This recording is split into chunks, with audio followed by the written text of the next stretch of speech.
Dave Nasty over here at Epic Guitar Instruction. How you doing? We're going to learn a really cool AC/DC song today. We're going to cover some of the great dynamics in overall rock guitar playing. So let's do this. Let's learn Shoot to Thrill. We'll have a really nice time. And what I like about this song, other than the fact that it just is a really good example of how you can make simple parts work together and build a really cool song. It just rocks, and it's easy, and it's great for all levels of guitar. It's AC/DC. It's never a bad time. So we're going to start off building off our A chord. We're just going to kind of dig right in. So the intro, of course, is ultimately going to lead into ringing over that A. But what happens is first is I start by strumming the A chord, and then I'm going to bring my middle finger over pretty quickly here, and I'm going to get the 3rd fret 5th string, and then I'm going to lead into the 4th fret on the 5th string, and then I'm going to ring back to that A chord. So that gives me this. Now we have 2 guitars that ring in the very beginning of this song, right? Or we have this kick in, and then we have the other guitar come in behind it. I'm going to play this one more time, of course. You kind of want to replicate the distortion effect that comes from loud volume. I gotta say that. Like, a tone is a really important part of this process. I'm using a small practice amp, but I've got kind of a Marshall type setting where it sounds like it's just really loud, and that's how the broken up distortion is coming about. So we're going to lead into the next section. It's really pretty easy. It's abbreviated G and D type chords. So as we know our G to be a shape like this and our D to be a shape like this, what we're going to do is we're going to abbreviate the G to this particular shape here. I'm holding the 3rd finger on the 2nd string 3rd fret, my pinky's on the high E string on the 3rd fret, and I'm going to pivot off of my A note, and I'm going to go to my D chord, but I'm not even going to use my middle finger on my D. I'm just going to go like this. Now there's a tag, but we're just getting the feel, right? Now, you don't want to hold the full G chord in this particular case and pivot off of the low string, because the other guitar is ringing the A over the top of that. So that's why you want to make sure that you're pivoting off of your A notes.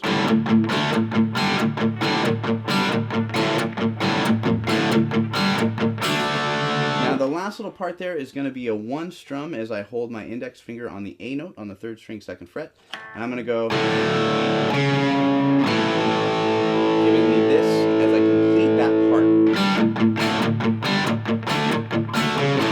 1, 2, okay.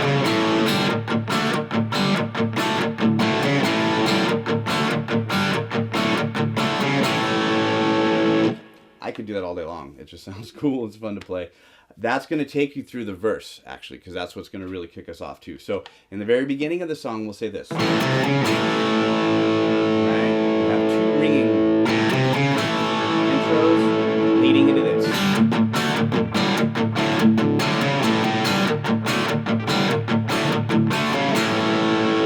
We're going to launch into the verse, right? We're going to drive into a good groove as that continues on. And this is what's going to set up to be our pre-chorus. They're going to be a C power chord. Now, we're going to break up basically the variation between 2 guitars. So I have 1 power chord here. This is on the 3rd fret with my index finger on the 5th string. That's representing my root note. I'm going to hit the low E string open on my way to the G power chord, which is on the 3rd fret, and I've got my index finger here. So that gives me... And then in the other version, if you like, you could play a C type chord into a G chord and back into a C chord again. And that'll take you in there. I'm a little bit out of tune, but that's okay. We can't stop the rock. We're going to keep on going as we continue on here. So the next shape is going to be a whole step up. We're still in the pre-chorus. We're going D, A to D. Or of course, there we go. That rings out really nice.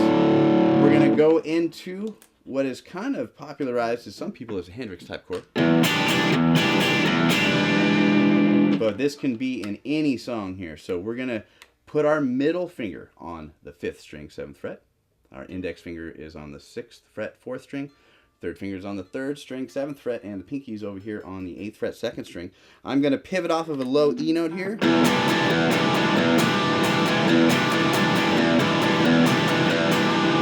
I'll turn this way just for the sake of it so you can kind of see the difference in how, I'm attacking the strum.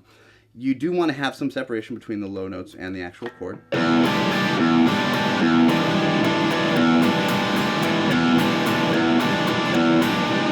that rhythm, bum bum bum bum bum bum bum bum bum bum bum bum bum bum. You're following the drums right along there. It's really easy. Even if you're a little bit off of it, it doesn't matter. A big old pick slide leading you into that chorus will be a great way to get into it. We're gonna go to an A for our chorus. We're gonna do a G chord. I'm gonna abbreviate that a little bit. I'm not gonna use my index finger. I'm gonna go to a D. Those are going to be the 3 chords for our chorus. Let's talk about how we strum that. We have to accent that G chord. Get that on an up strum. D comes right on the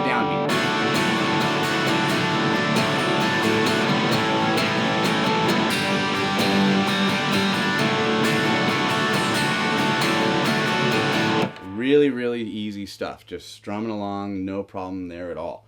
So I think that's going to take us through a really good portion of it. I'm going to play a little bit of it up to this point so we can kind of see, because we have, of course, the section leading up to the solo. We'll talk about the solo and then how we're going to get out of this. Did you see boy. how excited Miles was when you went to that G chord? The abbreviated G. Look at him. Miles, do you like AC/DC today, Miles? He's excited. He did. I saw eye movement. I saw eye movement. Like, switch that back pick up. He's excited. Miles. You were a lot more excited when I got here, I think, Miles. But now you've settled in, buddy. You've settled in. So we're grooving along. Let me play a little bit of this stuff before, play some of this for you so you can get a feel of it. We'll take you up to the next section, which is going to lead us into the solo, and we'll be all good there. So I'm going to take it from the verse.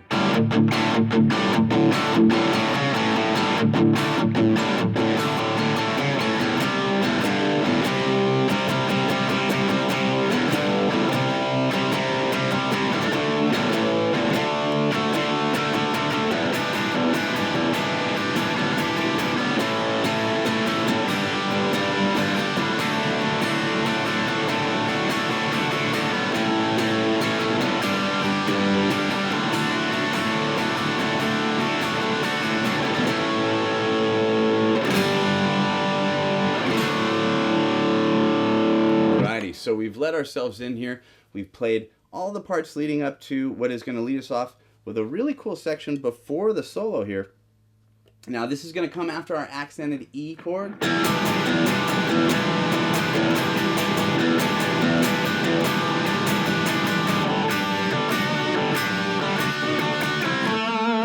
So what's really great about this is we're going to have some intervals that take place up here, and my middle finger is going to be on the 2nd string 8th fret.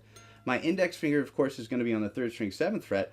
And what I'm going to do is I'm going to lift this up and I'm going to go to ultimately what kind of outlines a D chord. So it's as if I'm suspending that D chord. You can kind of visualize it that way. And I get... And I can pivot off of that open D string, giving it even more of a cool... double stop, but AC/DC tone, really. So if I go... Now watch from here, I'm going to go 7, 5, 7 with my 3rd finger on the 4th string.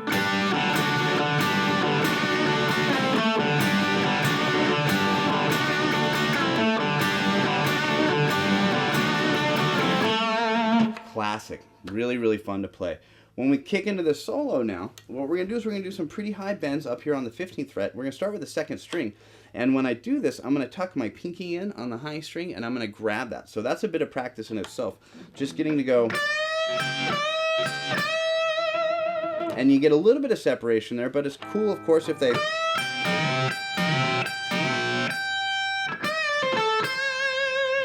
That's how we're going to kind of put a tail on that. If you notice, I hit this string here. I'm going to bend it up.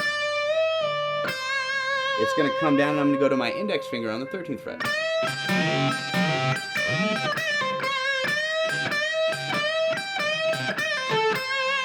I can even add that middle finger on the 14th fret 3rd string for a smoother transition. That's going to go up to 17 and recreate the same kind of effect. A little bit of improvising here, but we're getting around the tonal, vibe of the song.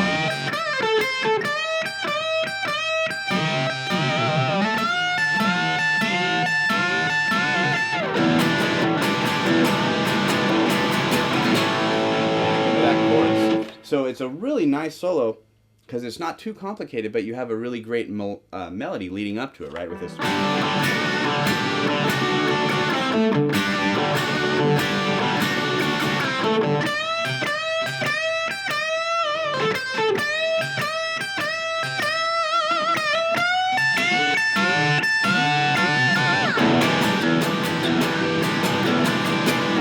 Some of the effects that happen within the solo that you might hear, I'll just touch base on really quick, is just the ringing of these two notes together if you're playing them. Sometimes you get that.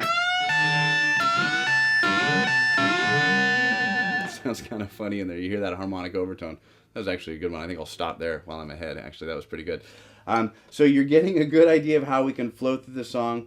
This song is going to carry out with just, we're going to basically break it down here in a minute, but it's not such a bad example of how to take basic chords here and put them into little triads up here. So we have.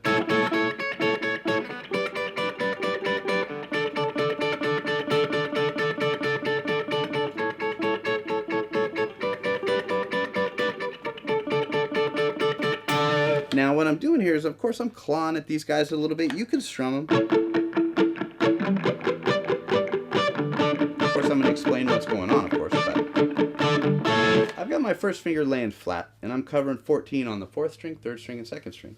That's going to be the first initial ones that I do. If we go for the clawed effect here, we're going to pick on the 4th string. We're going to use our 3rd finger on the 2nd string and our middle finger on the 3rd string. Of course, I have some talons. It makes it easier for me to do so, but it's really simple, and we kind of lift our finger to stop it from happening. You get this choppy.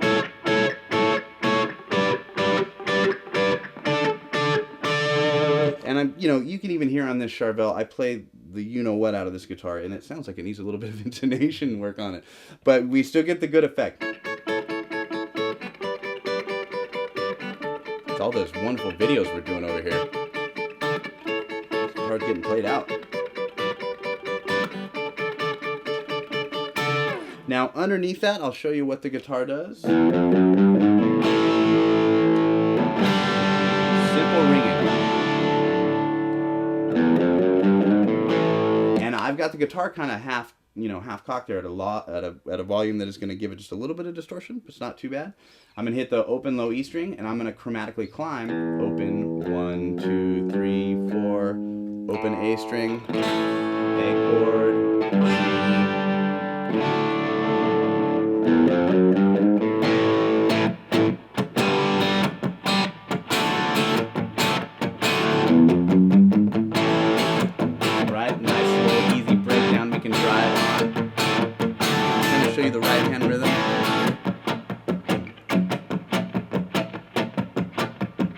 mostly down strumming.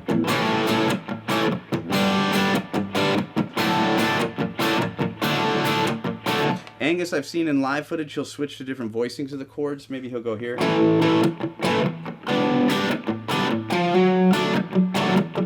you're kind of recreating the upper part of the A here off of 7. Then we go to the G shape like this. Kind of similar to that D shape we had before, and then saw that in some live footage when I was doing some research. So that's going to lead into a really big chorus, some big bends as the song builds up, and some general pentatonic playing that happens off of your E minor pentatonic. Well, we could look at it like this, I'll say this, and this is going to be a good time for me to talk about the pentatonics and getting comfortable with soloing, I should say. I'm going to look at this like an A minor pentatonic. And if you're thinking, well, I'm not even totally comfortable with my pentatonics, we've got help for that, and this is my little segue. If you look in that YouTube description box, there's a link, and you can click on that link, and what it's going to give you is some help with your soloing and your scales. We're kind of generalizing here as we go through the songs. We want to make sure that you just enjoy playing these great songs we've heard for so long, getting lost in them and what have you. But if you want some help with soloing, scales, diagrams, free video not available on YouTube, all the above, all the hits and more, but it's a great way for you to get comfortable soloing. Any level, all the diagrams are totally applicable no matter what, degree of playing you have. So that'll be really, really cool. And you can click on that and you can work on this lesson, and it'll give you some guide as you go through this and see if I was wrong anywhere as you go through it. So I think we've had a good time. We've gone through the whole tune. It's just a great rock song to play, and everybody should know some AC/DC. So please subscribe to the channel, click the like button, and leave us a comment. Whatever song you'd like us to do in the future.